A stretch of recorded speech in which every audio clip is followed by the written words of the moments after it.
Meus amigos do Brasil, tudo bem por aí? Que ótimo, hein? Que ótimo por aqui, sempre ótimo. Estamos chegando com o nosso Visão Geral de hoje. Antes da gente conversar aqui com o convidado muito especial de hoje, eu queria fazer uma pergunta. Está faltando ética para as pessoas? Olha que história. Um pai decidiu levar seus filhos ao circo. Ao chegar à bilheteria, ele perguntou: quanto custa a entrada? O vendedor respondeu: R$30 para adultos e R$20 para crianças de 7 a 14 anos. Crianças até 6 anos não pagam. Como ele viu que o homem estava com 2 crianças, ele perguntou: qual é a idade das crianças? Disse o pai: o menor tem 3 anos e o maior tem 7 anos. Com um sorriso, o rapaz da bilheteria disse: se o senhor tivesse falado que o mais velho tinha 6 anos, eu não perceberia e não cobraria. O senhor economizaria R$20. O pai respondeu: pode ser que você não percebesse, mas meus filhos saberiam que eu menti para obter uma vantagem e jamais se lembrariam desta data, desta tarde, como uma tarde especial. E ainda finalizou: a verdade não tem preço. Hoje posso economizar R$20 que não me pertencem por direito, mas perco a confiança dos meus filhos. Eles precisam saber a importância da verdade. Nada deve substituir a verdade. Educar é dar o exemplo. E hoje, no nosso Visão Geral, vou conversar com o doutor Marco Antônio Ribeiro Feitosa, que daqui para frente será apenas e tão somente Marco Feitosa, advogado especialista em direito constitucional e do trabalho, e também empresarial. Quanta coisa no currículo aí, até para nomeá-lo. Tudo bem, querido? Seja muito bem-vindo. Boa tarde. Tudo bom? Tudo bom. Você vê que história? O pai foi correto, né? É o exemplo que a gente tem que dar para os nossos filhos, né? É verdade. Só assim para o nosso país melhorar. Os exemplos vêm de casa, né? Com certeza, e deveriam vir de cima no país, né? É verdade. E nós vamos falar muito sobre isso aqui, né? Doutor Marco Feitosa, formado em Direito pela PUC, formado em Letras pela Unicamp, especialista em Direito Constitucional do Trabalho pela DADOS. FADISP. Ah, legal. MBA em Direito Empresarial pela FGV. Exato. Fundação Getúlio Vargas. Muito bem. Bom, nós temos vários assuntos para conversar, mas o mote principal é sobre a deficiência de implantação de políticas públicas adequadas para o atendimento de autistas e suas famílias. E a gente vai começar falando do trabalho e do suporte que essas pessoas não têm, infelizmente, né? As famílias sofrem tanto quanto, não sei, talvez sofram mais do que propriamente a pessoa com autismo. O que está faltando? O que as instituições mais precisam e não têm? Olha, Alberto, primeiro eu gostaria de agradecer o espaço aqui dado por você, né? Esse é um tema muito sensível na vida de várias pessoas. Sim. Eu sou um advogado, não sou um médico, né? Uhum. As pessoas poderiam estranhar. O que um advogado vai tratar de um tema médico? Não, esse é um tema que não é só médico, ele perpassa por toda a sociedade. Ele envolve compreensão do que é diferente na vida, ele envolve falta de prioridades dos nossos governos em atender o que é essencial. Uhum. E principalmente envolve solidariedade, né? Perfeito, verdade. Através do meu trabalho como advogado, a gente acaba assessorando algumas ONGs, algumas entidades que prestam atendimento a essas pessoas que sofrem de autismo, né? Hoje é chamado de TEA, né? Transtorno do espectro autista. E também questões congêneres, né? Que existem. Existe o DEL, né? Que é o déficit de entendimento linguístico, que são níveis mais atenuados do problema. E a gente acaba presenciando as necessidades que essas pessoas passam, né? E a família. Porque é um desafio muito grande você ter um filho que nasce com uma condição dessa. E também é uma complexidade muito variada de fatores e de possibilidades, né? Existem pessoas que nascem com um comprometimento intelectual, outras não, outras têm comprometimento de interação social, de fala, sim, outras não. E quanto mais cedo e mais adequada for a intervenção terapêutica, maiores são as possibilidades dessa pessoa, que muitas vezes consegue desenvolver a ponto de ter uma vida normal, trabalhar, se formar, constituir família. Como a gente, nós aqui, por conta do Dia da Consciência do Autismo, nós fizemos várias entrevistas e até nomes como Albert Einstein foram citados, que era autista. Então, a gente sabe disso e sabe efetivamente dessa importância. Aliás, gostei muito desse seu prólogo, digamos assim, né? Foi realmente importante ouvi-lo. E você trabalha nessa área para, de certa forma, ajudar essas instituições. O que é que essas instituições hoje mais pedem ao governo e não recebem? Olha, Alberto, a primeira necessidade que existe é a necessidade de investimento financeiro mesmo. São pouquíssimas as instituições que recebem apoio. Por exemplo, em Campinas são só 2 entidades que recebem um apoio do poder público. Uma cidade aqui, numa região que a gente está falando quase 2 milhões de pessoas, 2 entidades apenas receber um apoio direcionado para um atendimento especializado. Esse apoio vem do governo federal ou estadual? Estadual e municipal. É municipal. Federal não. O federal não é papel do governo federal. É papel do governo estadual e principalmente do governo municipal, né? Mas são ajudas substanciosas, não? Depende de cada entidade. O tratamento, uma clínica de atendimento ao autista, um centro de atendimento, não é algo que dependa de um investimento vultuoso, né? Por exemplo, você não precisa, como num hospital, ter um aparelho X, Y, Z, que custa um absurdo. Você precisa ter um espaço adequado com profissionais capacitados. Um neurologista, um neuropediatra, né? Um psicólogo, um terapeuta ocupacional, um fonoaudiólogo, um educador físico. É uma equipe multidisciplinar que possa prestar terapia. Não precisa, você precisa qualificar pessoas e investir nas pessoas.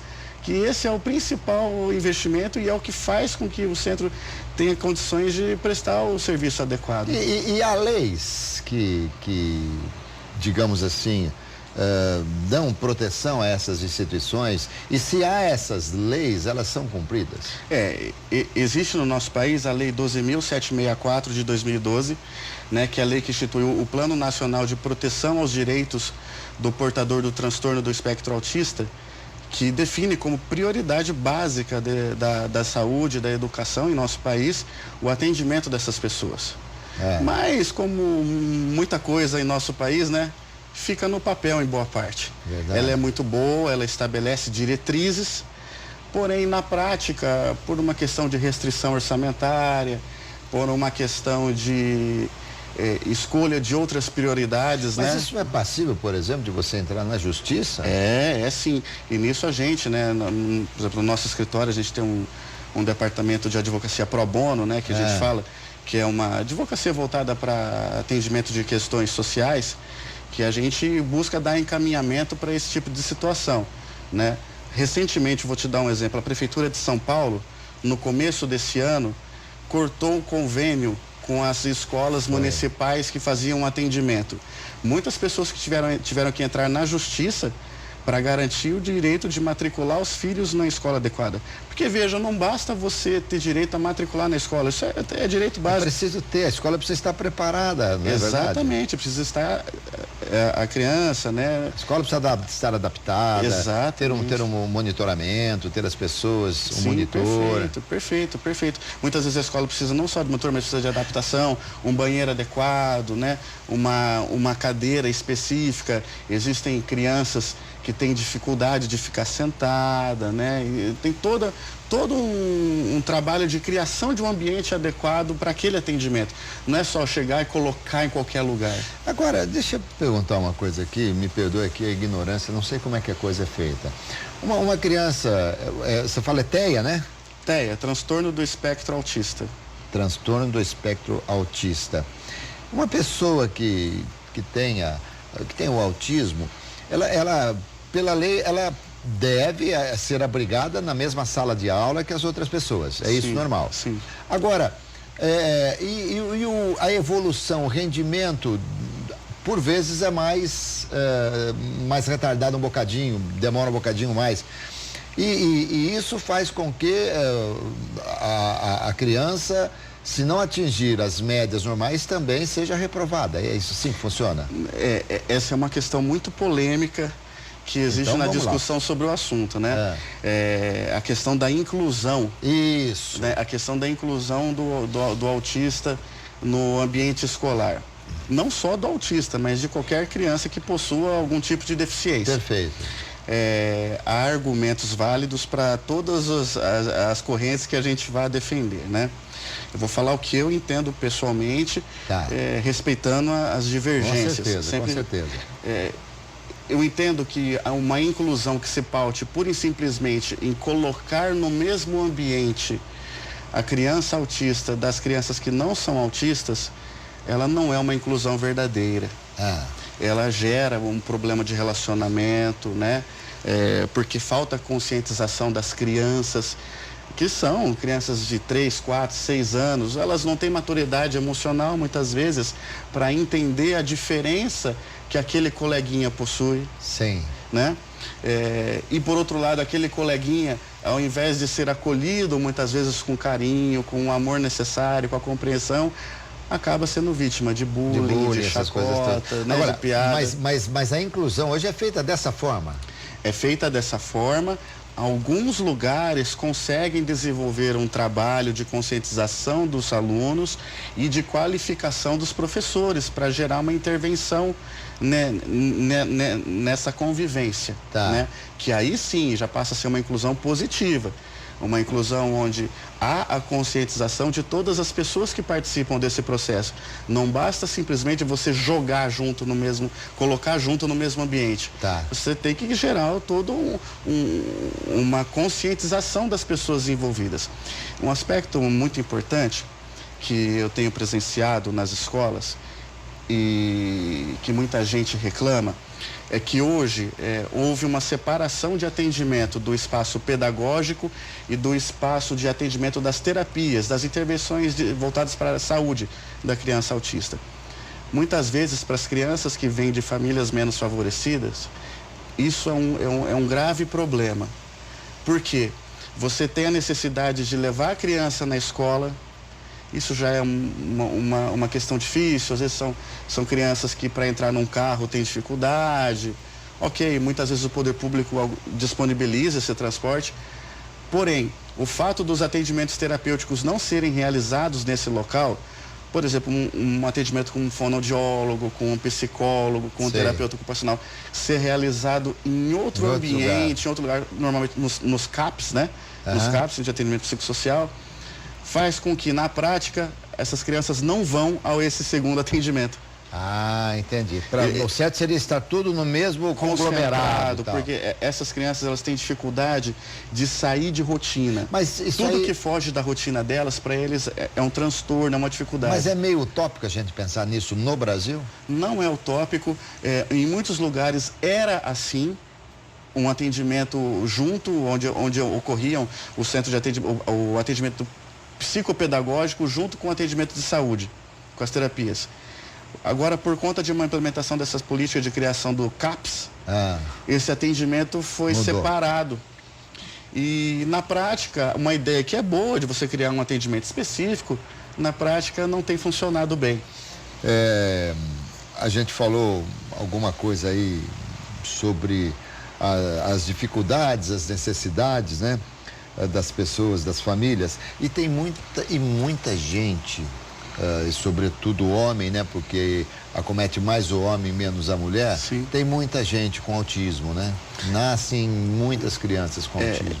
Existe um estudo hoje da Organização Nacional de Saúde que fala que para cada 1000 pessoas que nascem, 160 nascem com autismo. Olha que...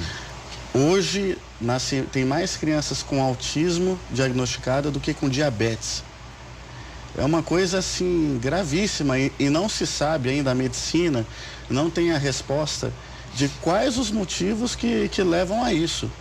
Aí surgem uma série teorias da conspiração, né? Tem gente que fala, questão de vacina. Sim, né? Que é uma coisa que não é por aí, é um equívoco. Agora, doutor Marco Feitosa, quem não tem dinheiro encontra muita dificuldade para tratar, não? Encontra. Infelizmente, né? Em que pese a existência da já citada lei de proteção e atendimento ao autista, os nossos governos, eles não implementam um atendimento no volume necessário.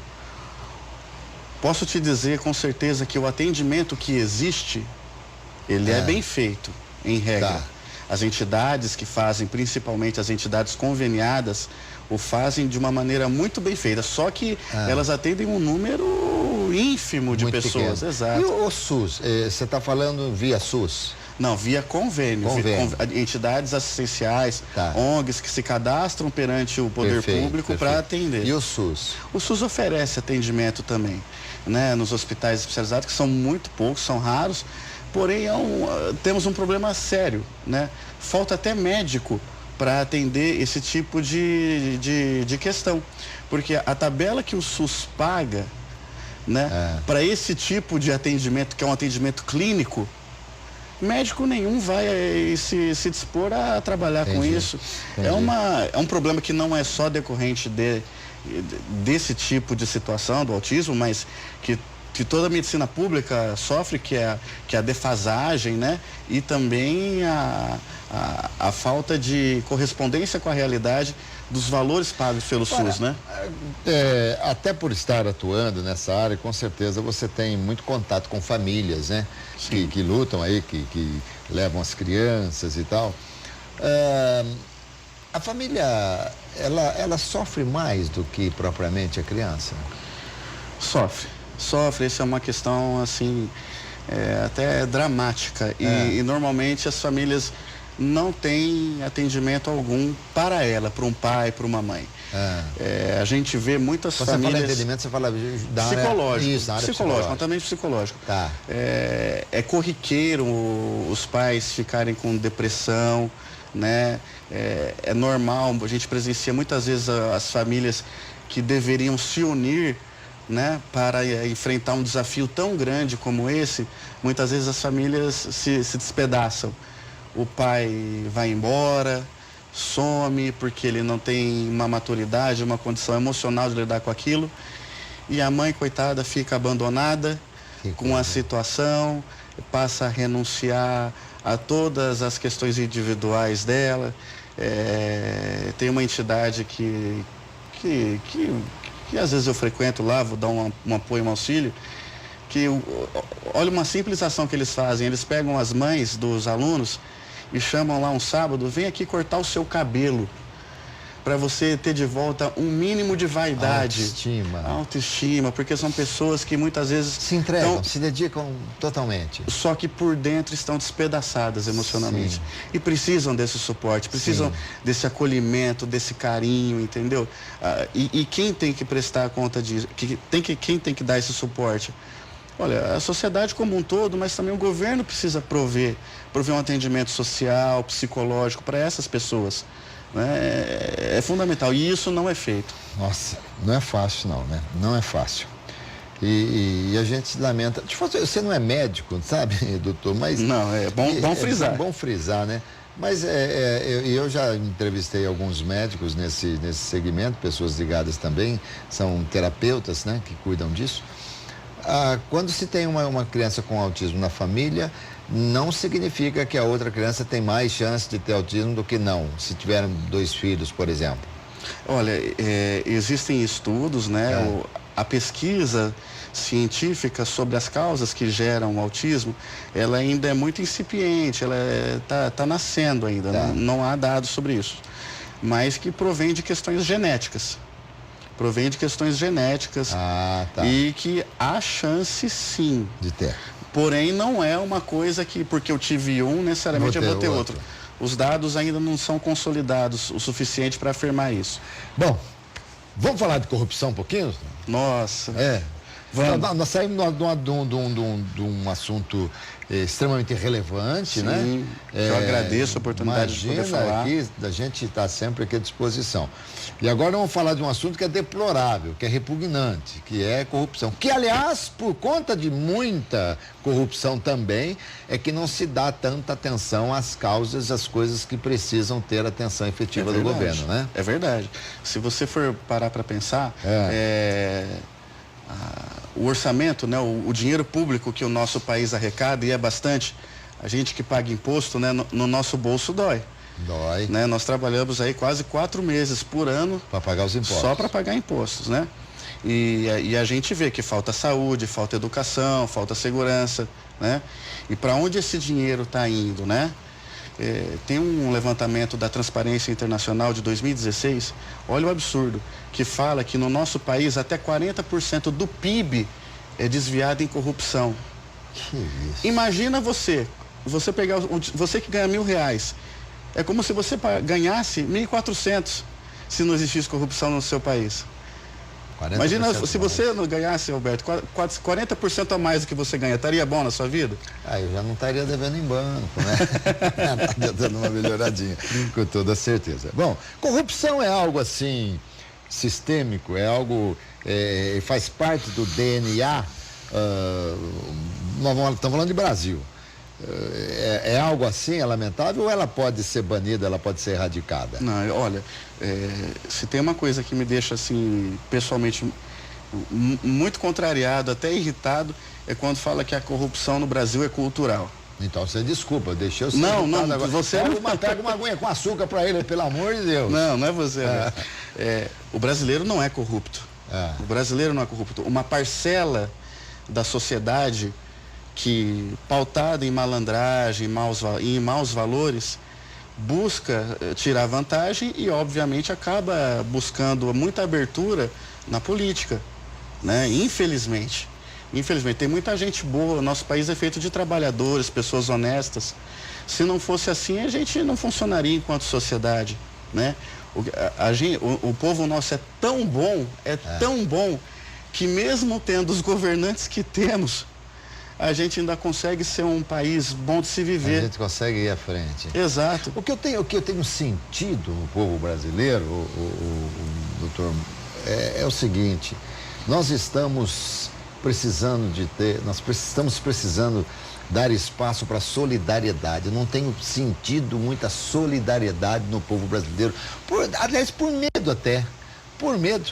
Olha, não vai longe, eu conheço uma pessoa, que posso até dizer que é amiga, que estava andando na estrada, um carro capotou na frente, ele parou para ajudar e o cara saiu bem e roubou o carro dele, porque estava fugindo, estava um carro roubado, e aí capotou, ele foi lá, tá tudo bem, agora você me dá seu carro. Quer dizer, o cara foi prestar uma solidariedade.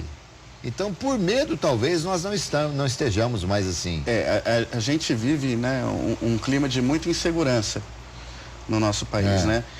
E também uma época de bastante intolerância em relação às divergências, às opiniões, né? Isso é retrato de uma influência negativa do nosso governo, né, dos nossos governantes que estiveram aí nas últimas 2 décadas, né? Tá. No nosso país, porque não é um partido X ou Y. Não pensem vocês que o que estamos passando agora é reflexo só dos últimos 10 anos, não, isso vem de longe, vem demais, hein? Exato. Onde a diferença de opiniões, né? Onde a diferença de posicionamentos ideológicos é motivo para guerra, é motivo para ódio, é motivo para você criar inimigos, ao invés de você aproveitar o diálogo para evoluir e chegar num bom senso, né? Agora, bom, eu contei há pouco aqui aquela historinha no começo, que o cara foi ao circo, se falasse que tinha um ano a menos, não pagaria o ingresso. Mas nós, não sei se estou comprando essa ideia de que quando estacionamos o carro, quando tentamos furar uma fila, como tentando levar uma vantagem, nós estamos sendo corruptos, estamos contribuindo. Por que nós fazemos isso? E vamos aqui dar a mão à palmatória. Muitas vezes a gente acaba até fazendo. É verdade. Impunidade. É por isso. Impunidade. No nosso país, a gente tem um problema gravíssimo chamado impunidade. E a impunidade, ela só se dá para as camadas mais favorecidas. É uma verdade. Nós estamos acompanhando aí a questão do ex-presidente, né, que está sendo processado. Quem gosta dele diz que a decisão é injusta. Tá. Quem não gosta diz que é justa. Mas o que a gente tem que reconhecer é que existe um avanço no nosso país no sentido de que os poderosos que estão envolvidos em situações de corrupção, colarinho branco, lavagem do dinheiro, né? Os donos do país, não só os políticos, os empresários, né? Os empreiteiros, porque não existe corrupto sem corruptor. Com certeza. Né? Não é verdade? Certeza. Então não são só os políticos que são corruptos, né? Uma parcela do empresariado também é. Como o roubo de carga, por exemplo, não existiria se não houvesse o receptador. O comprador do celular, né? Exatamente. Do celular roubado. Exatamente. Então, por que isso acontece? Porque essas pessoas, elas acham que o crime compensa. Que ou elas não vão responder por isso, ou vão responder muito pouco. Vão ficar meses presas. Depois de um sexto da pena, vai ter um sexto do cumprimento da pena, vai ter um benefício, já vai para o semi-aberto, daí meses já arruma uma doencinha, né? Já consegue um habeas corpus para cumprir prisão domiciliar. Então, o que para muitos passa, eu acho, por exemplo, que não pode haver humilhação maior do que você ser preso. Com certeza. Na minha visão, o cerceamento à liberdade, eu acho que é o fim do homem. É o fim do homem. Acho que o meu mundo acabaria se eu tivesse que ir para a prisão. Mas isso depende de cada um, né? Mas, o Alberto, as pessoas têm que entender de que se você cometeu um crime, você vai ser punido. E isso tem que ser uma regra que funciona. Sim. No nosso país, isso só funciona para as pessoas pobres. Né? Passa um moleque de cor. Mas você acha ainda? Na rua aí. Nós tivemos o Marcelo Odebrecht, que é um dos caras mais ricos do país, ficou preso. Começou a melhorar. Começou a melhorar. Começou a melhorar. É um avanço. O que a gente fala assim, é o reconhecimento de que os poderosos estão começando a sentir esse problema, né? Porém, o que a gente percebe é uma resposta a isso por parte dos poderosos, já querendo mudar a lei. Sim, né? sem dúvida. Se arquitetando para atuações de bastidores perante tribunais. Quando, na verdade, eles deveriam investir em presídios, né? Porque eles podem estar lá um dia. Doutor Marco Feitosa, o senhor é a favor ou contra o cumprimento já da pena a partir da segunda instância?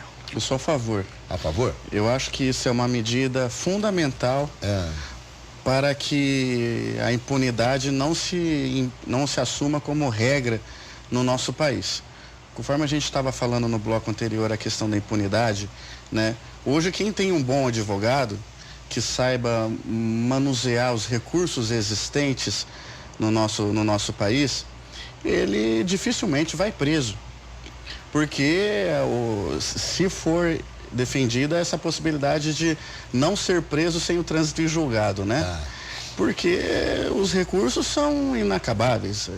É um absurdo o que existe de recursos previstos processualmente e mais, mesmo os que não estão previstos, que a turma tenta manejar os embargos dos embargos dos embargos. Que não existe muitas vezes legalmente, mas que um ou outro tribunal acaba aceitando por essa questão da presunção de inocência. São coisas diferentes, né? Quando você já está julgado em segunda instância, a análise do mérito do processo, ela terminou. Provas, inclusive. A produção de provas, tudo acabou. Não existe mais possibilidade de revisão daquilo, de inquirir uma testemunha, analisar um documento, fazer uma perícia. Você só tem recurso sobre hipotéticos descumprimentos de lei, questões formais e mais. Esses hipotéticos recursos, eles não possuem efeito suspensivo. Na terceira instância não tem argumentação oral ou tem? Tem sustentação oral, mas que não trata da análise das provas produzidas. Sim, um eventual erro, alguma coisa. Eventual erro, um descumprimento processual, por exemplo, um juiz que não permitiu para uma parte entrar com um recurso. Isso sim. Sim. Ou então um advogado que não foi intimado para praticar um ato. É isso que se discute. Uma lei, um julgamento que foi produzido contra uma lei, né, contra a Constituição. É óbvio que isso não quer dizer também que não há necessidade de revisão do nosso sistema recursal, que é o que gera todo esse problema. Se a gente tivesse um sistema recursal mais enxuto, nós não teríamos essa discussão. Muito bem. Doutor Marco Antônio Ribeiro Feitosa, obrigado pelos seus esclarecimentos, obrigado pela sua presença. Eu que agradeço. Aqui. Foi ótimo falar contigo, viu? Prazer todo meu, viu? É isso, gente. E gostei demais aí dos seus pontos de vista.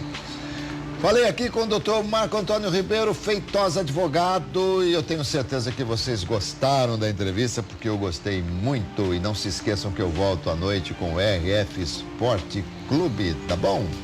Até mais, tchau, tchau.